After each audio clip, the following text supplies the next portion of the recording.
And the judge came in and he's like, they forced me to plead into a 35-year sentence.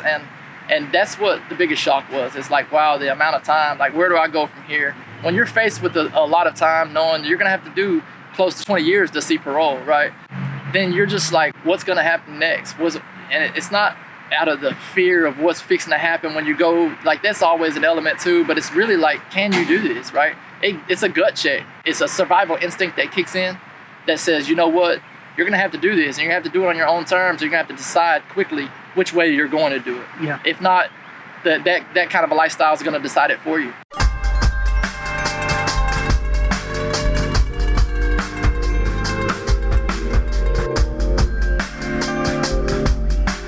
So it took you 3.5 hours to get here? Yeah, most definitely. That's dedication. It is. Yeah, but it's pretty cool that you're out here. We're at the Texas Inmate Family Association conference in Bastrop, and it's cool that Tracy's out here, Mark is out here. We just met that one guy who just drove by. Sean's out here. So it's pretty cool to have, like a meeting place. Lee College does that. Well, before COVID, we used to do that. So looking forward to doing that next year. But I wanted to talk to you about your story. You've been real closely involved with me and what I'm doing in the last couple of years. And it was your great idea to start the alumni Zoom calls. Thanks for the credit. Yeah. Well, I always say, hey, well, it was one of our alumni's idea to start the support group. Yeah. So what was your life like such that, as you got older, it landed you in prison? Well, honestly, I came from a small town, and I was raised by my grandparents because, my parents weren't really ready to raise a kid. And so therefore, I was sheltered, and I was raised well. I had, a good life and a good upbringing. But when my dad, my father, everybody has a lot of father issues and dad issues. And, I love my father, but he came back in my life and wanted to take charge. And he was more of a friend than a father to me. So the structure that I had around me kind of just was lifted, and we moved from a small town into the city, into Dallas, and I was always loyal to my friends, and I treated my friends like family. Like, everybody I came into contact with has always been a serious part of my life. Like, I place a lot of importance on interactions with individuals, and once I make a friend and we're good, and I would, I had the halo effect. I always saw the good in everyone. And, not everybody's a good friend. And I fell in with the wrong ones. Yeah. And they were all knuckleheads, but I didn't see any of that. So as it transpired, they were all bad influences, and I was a highly influential individual, so I would be influenced by bad influences, and I would just take to it and never question it, and, just roll with it. And then when people got in trouble, loyalty kicks in, and it is what it is. I'm down with my friends. That's family, and I started to, take my focus off real family, the people that actually care about you and are good for you and want to see the best for you, and focused on individuals that were not real family and did not have my best interests at heart, and didn't care about you, but except for what you could provide them. And that'll culminate into many different aspects, and but the perfect storm brews whenever you have that kind of a deal and a friend who you try to help. And I started to become a person who understood what I was on the wrong path, but I was tiptoeing in and out of the club scenes and things of that nature, and the real life responsibility of work and paying bills, and I was growing up at the age of 21 to that point to where I needed to start focusing on life and not focusing on enjoying life, right? And just enjoy life on life standards. And but I came out of the scene a little bit and got away from the drugs and the danger, and was just partying and hanging out, and it was in the early 2000s, so the clubs and the raves were going, so it naturally fell in with that crowd, and I thought I was at a place where I could help an individual who was trying to get off drugs, and it turned out that he really wasn't serious to get off drugs, and he committed some crimes, and because of my knowledge of supposed knowledge of what could have happened, of course it never transpires the way that the state says it does, but regardless, I don't want to sit here and pass blame, because the blame falls on me, you know, for not living the right life and not doing what I was supposed to by myself, by my belief system, and by the morals and laws of the state, right? So it transpired, and Texas has what's called a law of parties. So, and you don't even have to be at the scene of a crime to get charged with that crime. Yeah. But so therefore, I was, and loyalty kicked in. Of course, I'm not a snitch and all that good stuff. But at the end of the day,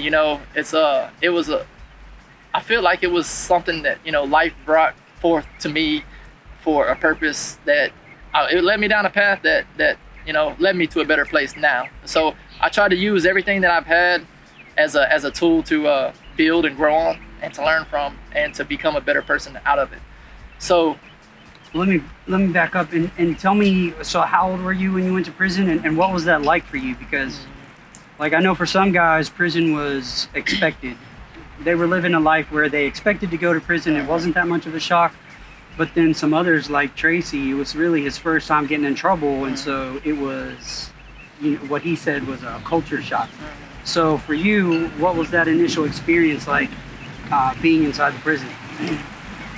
Well, I know that there was always the element of prison as a possibility, because of knuckleheads you're running around with. When you're running around with these guys, you're always worried about the cops around the corner and this and that. Now, what struck me as odd is I was phasing out of that lifestyle, and I was getting my life together.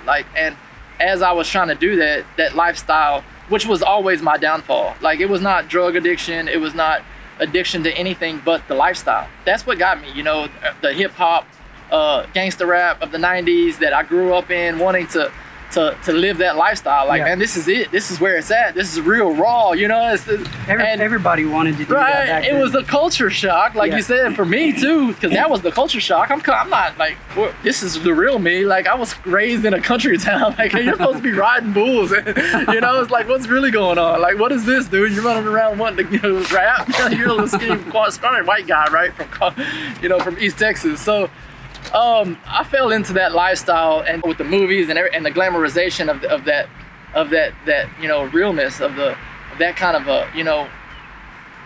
empathy with the poor and what's really going on in these areas, right? And it was raw to me. It was like, man, and it kind of shook me, and I glamorized it, and I realized it was a faulty phase that I was going through, and something that it wasn't the real me. But when you're young, the biggest challenges a lot of us face is identity. Finding your identity and who you really are and who you want to become, and seeking that identity out and becoming that person. And that's one of the biggest downfalls of people that are faced with incarceration. They don't have the identity of their father raising them and giving them an identity or a father figure or a role model to look up to. Yeah. So they're searching for something. They're searching for who they are as a man, as a growing adult, right? And that's one of the biggest downfalls of men today in our society. And but once you start to develop that identity, like, it can be a false identity. It could be an identity that's not good for you. You know, you can pick up something that, from other people in the neighborhood. Yeah, or music or movies, but ultimately it falls on us. Like, we're created as a person who needs to understand, and work out his own actions and belief systems in life, and what he chooses to make the wrong and right decisions. So sometimes those are influenced, and that was my case. So growing into that lifestyle, I knew that there was a possibility of that, but I was to the point that I thought I was past it. Like, okay, the little bit of mishaps that I did run into was, never major to me. It was like, I can do this. I'm getting out of this lifestyle, and I'm going down. I'm working for a living. I've got a solid relationship, and I'm paying bills for the first time in my life, and here it is. I'm 21, and I can buy alcohol. I can go to the places I want to if I want to, but I started to save money and started focusing on that, and then that's when, like, the lure comes back to catch you. That lifestyle is not gonna just, it's gonna tempt you, and in this case, it tempted through my loyalty, which was my downfall to a person who I knew from my young age, and who was a knucklehead, and he was not ready to change his lifestyle. And I didn't know that, and I thought I was helping him change his lifestyle, and it turned out he was going deeper into his lifestyle. So the prison experience, what was that like for you? So when I transitioned into that, and it came about, and I was faced with, and it was a shock, and the judge came in, and he's like, they forced me to plead into a 35-year sentence, and that's what the biggest shock was. It's like, wow, the amount of time, like, where do I go from here? When you're faced with a lot of time, knowing you're gonna have to do close to 20 years to see parole, right? 17 and a half in this case, and then you're just like, wow, what's gonna happen next? And it's not out of the fear of what's fixing to happen when you go, like, that's always an element too, but it's really like, can you do this, right? It's a gut check. It's gonna gut check you to where, and somebody actually asked this question, like, he told me, he's a strong man, strong individual. He said, I don't think I could do it. And I said, none of us really do until you're in the situation. Yeah. And then there's another person that catches that, it's a survival instinct that kicks in that says, you know what, you're gonna have to do this, and you're gonna have to do it on your own terms. You're gonna have to decide quickly which way you're going to do it. Yeah. If not, that kind of a lifestyle is gonna decide it for you. It's either you're gonna decide and make your own path in there, or that path is gonna take you and you're gonna go along the stream of what's already going on.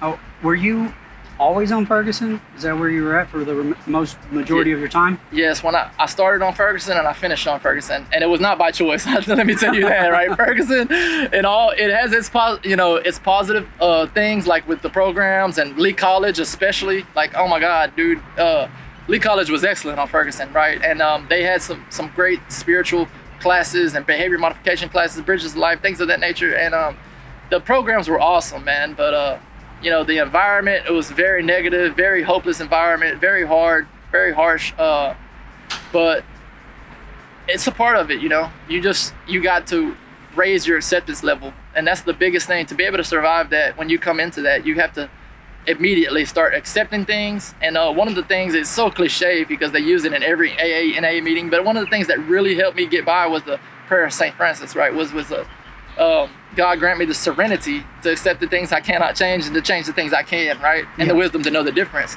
So when I'm faced with that, it's like, that helped me, because I was like, man, you can't get hung up on the things you can't change, right? You can try to change them, and if you don't change them, get past it and make the best out of it, right? Yeah. And that right there is what carried me. That's what got me through education. When I went to Lee College, and the first class I took, I made a B, and I didn't even try. And I'm like, wow, like, I didn't know that I could actually learn, right? I didn't know that I had a brain. And then I started trying, and I made A's from that day forward, Yeah. So. Well, what led you to be interested in pursuing education anyway? Because that's not the majority of the population in prison. Even when there's a college program offered, the majority of people are not interested. What was it that appealed to you that led you into an educational program? Brandon, that is like such a great question, and and there's no real great answer, right? But I know really, I'm a dreamer, right? I think that's what one of my biggest deals was. I was a dreamer, and I knew that life was taking me the direction I didn't want to go. And I know that I needed to go a different direction, right? So I know that I need to do something positive with this experience. I'm fixing to go through this. I can't change that. It's gonna happen. So what do I do to make the best out of it? Yeah. And some of the only things they have to offer is, thank God, by the grace of Lee College, allowing people to come in there and teach people like this, the forgotten of society, the castaways, right? Yeah. We're gonna teach these people.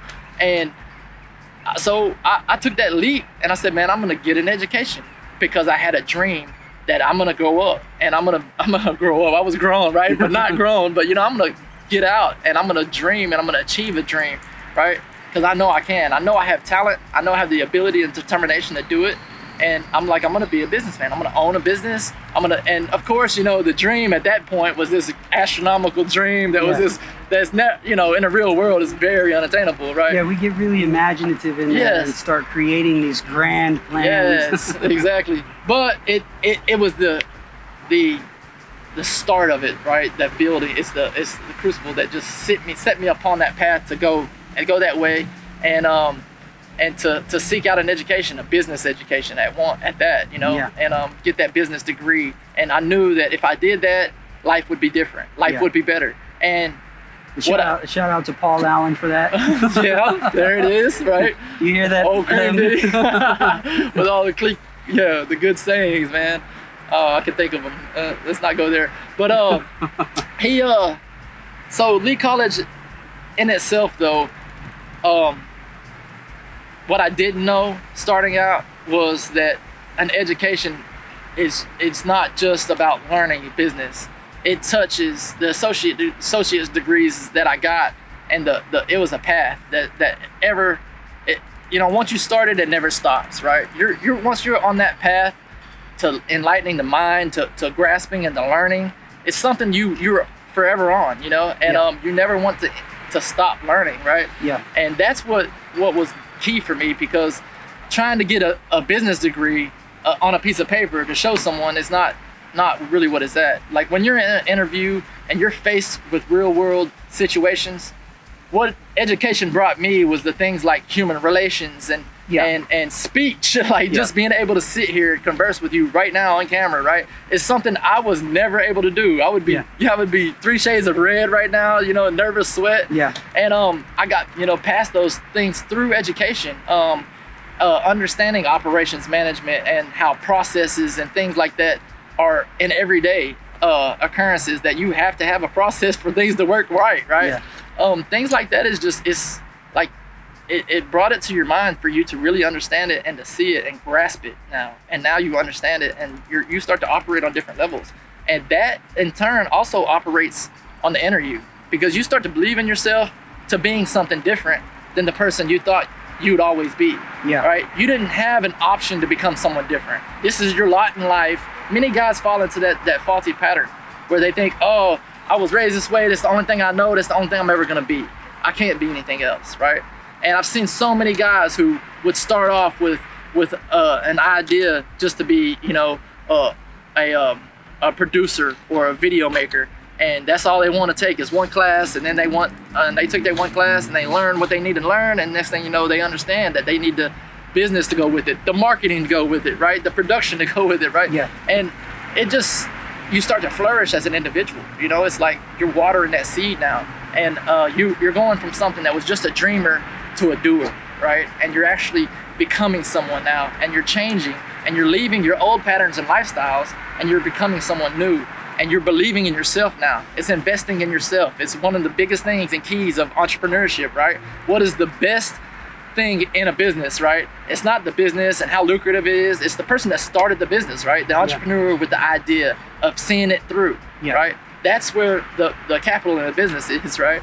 And these guys are you see it, man, and it's a wonderful thing to behold, right? You get to behold it. Yeah, you go and teach them, man. Yeah. And it's like you see these guys and you see their light bulb come on. Yes. And once it is, it's a beautiful thing, man, because it never stops. It never goes off, you know, So how much time did you actually do? I did 20 years. Really close to 20 years. Yeah, 20 on a 35. Mm-hmm. And you've been out now 2 years? I've been a little over a year now. Oh, and okay. It was a year in June. Oh, okay. And so you told me a little bit about your job, but what are some of the reentry challenges, what we call collateral consequences? What are some of the hard barriers that you run into? Well, for me, there's different. Like, I was different. I know there's a lot of other barriers for other guys, you know, with like the temptations coming at them, but a lot of guys they get institutionalized in ways where they're just going through their routines, and they don't keep a free world mindset, right? As what's going on out there, right? Now, if you get in there and you watch some TV, you keep up on current events, you keep up with magazines, reading articles on technology, I'm telling you, it's leaps and bounds better when you do that and you get out. Because if not, the whole change after a 20-year stint is like 20 years of life is radically different than what you knew. Yeah, right? Definitely. So when I got out, my biggest challenge was like, how do you operate technology now? Yeah. Right? How do you go about setting? Nothing is user friendly like they discuss it, right? It's not like user friendly for us, right? Because we don't have it, and it's on. And trust me, like I already understood some stuff with computers because of Lee College and because I was a tutor and because I was in the computer lab on a regular basis, and y'all had that in there, right? That's wonderful tools. But getting a hold of a cell phone and wondering how I'm gonna get a resume uploaded to a job site and then get a job and then go, and I mean, once you get me in front of the interview, I'm good, right? We're good. How do I get those interviews, right? And I'm wanting to, strap the shoes on and go into a little, small town of 5,000 people and knock on doors and walk in, and that's just not the way people do it these days. You want to maximize your potential, and it's so many tools and resources to do that. But so many guys are going to come out and they're going to get intimidated because so many guys have that pride factor. They don't want someone to teach them or show them how to do it. They want to figure it out themselves. And if they don't, they get discouraged and they just, I don't need anything to do with it, right?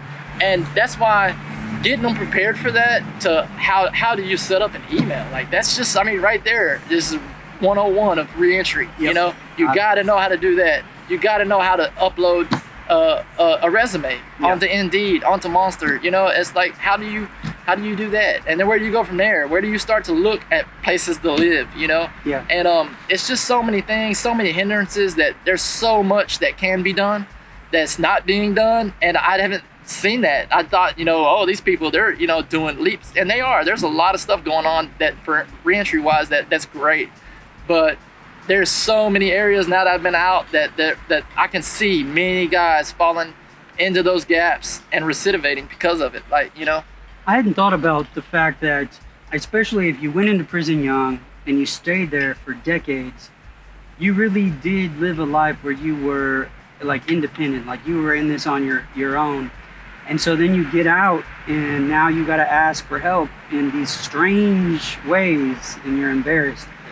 Having the pride issue is just a human issue generally, but maybe there is something specific about that context of, growing up in prison, essentially defending for yourself, and now you're crippled unless you ask for a bunch of help, and it's just awkward. Yeah, exactly. You're going from a situation where you can literally be the guy that everybody goes to, right, that everybody needs. You could be running it all. You could be running the block, man, to coming out to not knowing where to go eat, where to go stay, like not knowing where you're going to sleep that night, And there's so many things that are available, but it's not like you have someone there to help you, right? You have to go find it. Telling you where to go. Yes. Yeah, it's very confusing. It's a perpetual issue of where to go, what websites, what phone calls, what titles, what organizations, and they change so often. But you might have a good, reliable list this year.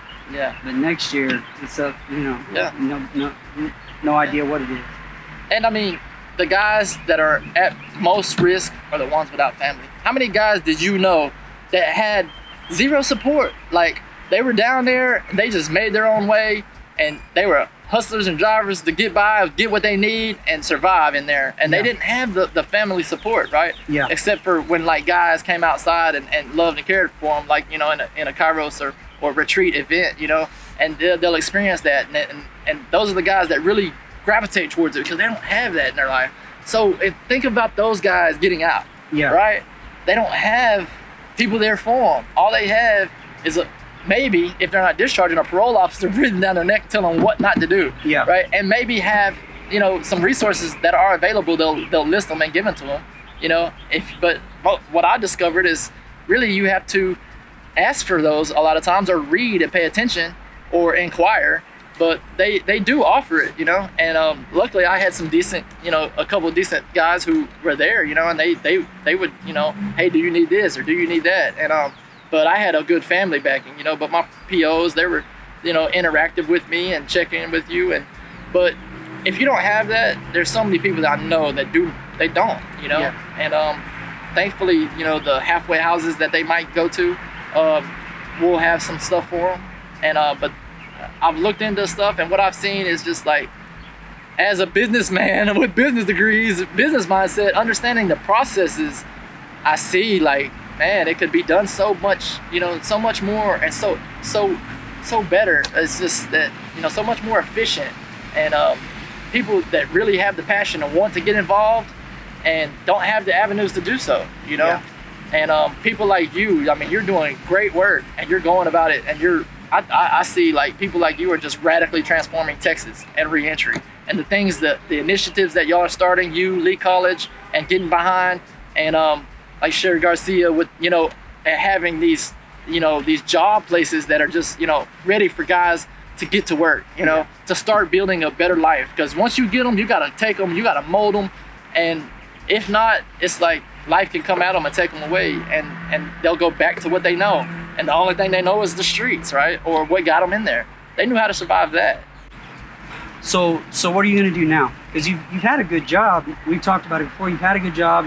You've talked about a bunch of job ideas. Like there's the soap making, there's the DJing, there's a bunch of stuff. So so what do you see yourself doing, you know, moving into the future? Well, I enjoy my job. Like, you know, your job is your bread and butter until you realize that the entrepreneur in you is not going to settle for less, right? Yeah. And once it grows and it goes, it's just like, hey, it's time to quit the job. It's over with. You got to go and you got to focus all your attention in your new baby, and that's your business, right? Yeah. And right now, everything is just side business stuff, you know, like the DJ is more of a hobby and passion, but it's kicking off, it's starting, and if it turns into something, that's baby, right? Yeah. But right now, it's all about these potential. They're like, you know, to grow, and the homemade soap making is really, you know, my best friend's idea, and I just help with it, right? And I just enjoy being a part of that, right? Because it's the same thing as seeing that person learning and growing, right? Once that light bulb comes on, it's the same thing with the business. You see it in its infancy stages and where it's at, and this idea and this initiative that this person took a leap of faith on, and now it's growing and it's turning into its own thing, and it's beautiful to watch that transpire, you know. Yeah. So with that, you know, it's really for me, it took my dream. After you have this first initial dream that sets you on this path, you know, and all the education and the real world events take place, that changes it, morphs it into now what is realistic and lucrative and attainable. And now that you have the education to understand marketing and operations management and all of the things that it's going to take as far as entrepreneurship, you know, yeah. And those things, you know, it's just. It's great. I have so many great ideas, but which one do I want to invest my time, money, and energy into, right? And how much time, money, and energy can I invest into it? Yeah. And so really, I've just been waiting, sitting back, and that's the biggest thing is I've been out a little over a year, so I'm a production manager for a cleaning solution company, and I'm making, you know, decent money, and I know it has potential to go somewhere, and it's baby right now. It's my focus. I'm enjoying it. I want to help that company grow.